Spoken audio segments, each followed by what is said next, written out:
Mr. Chairman, thank you very much. I want to thank you and Ranking Member Raskin for calling us together for this hearing, and I want to thank Mr. Gupta for his appearance. Mr. Gupta, I've got a lot of respect for your work over the years. I've followed that work. It's quite creditable, and I can't speak for other members, but it's my plan and intention to vote for and to fully fund ONDCP. Dr. Gupta, you mentioned in your opening statement that the drug trafficking is a crime that must be prosecuted and that drug addiction is a disease that must be treated. It's an interesting intersection there, and I couldn't agree more and believe that this is a cornerstone of the Biden-Harris administration's approach to drug policy because it is evidence-based, it is common sense, and it is long overdue. I want to talk about both of those things. I've just been making so many notes. There's been so much said here today. And as one great philosopher once said, everything that can be said has been said. It's just that not everyone has said it. So bear with me while I be deliberately redundant. Since its start, the Biden-Harris administration has shown a robust commitment to advancing equally the sort of things that we need, centering on recovery over punishment in our federal response to the overdose crisis. And the administration understands, as I said before, that addiction is a disease, and we actually want to see results, and we must treat it like that rather than to simply over-criminalize it and the people who unfortunately find themselves using it. There's a part of me that believes that art imitates life and sometimes vice versa, and I could not help but to think of the movie The Godfather and a point in time when we didn't have addictions in this country, that the greatest crime was to go make some moonshine, put a cap on it, and sell it as alcohol. And so we had prohibition for a long time. Prohibition was ended, and there's the scene in the movie where the five dons get together to decide how are they going to make money off of addiction, since they could not deal with selling moonshine anymore.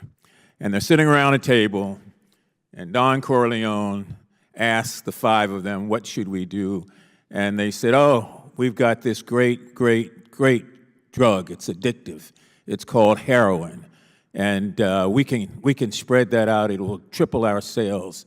And Corleone thinks about it for a minute, and he says, no, that's bad. That's bad. We will not do that in our communities. Give it to the blacks. And in those days, the blacks meant the blacks and the browns. And so Latinos and African Americans in the greater New York area became the new marketplace.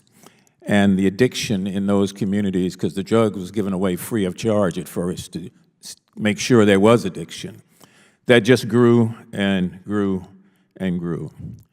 And so we fast forward from there and we look at what happened in the 40s, 50s, and 60s. Heroin was king. In the 70s and 80s, crack was king. In the 90s, we all talked about and were afraid of meth. At the turn of the century, opioids became the big thing because it broke out from those communities, and it was everywhere in everyone's community. And all of a sudden, it got great attention. And now we have been dealing with fentanyl, which has taken 109,000 lives in just the last year. It's the drug of death, the one that we're all afraid of. But I suspect that it's going to take strong will to deal with this and a realization that it's not just guns or something else, it's cartels who ought to be gone after on an international level and gone after in the most severe way. It's not just the little kid on the corner that's selling something that he got from somebody that he got from somebody. We could lock him up 1,000 times, but what we used to call the old French connection, The people who control the drugs, the international cartels, continue to do what they want to do, and they do it by buying off people left and right, and in some instances, buying off elected officials in one country after another.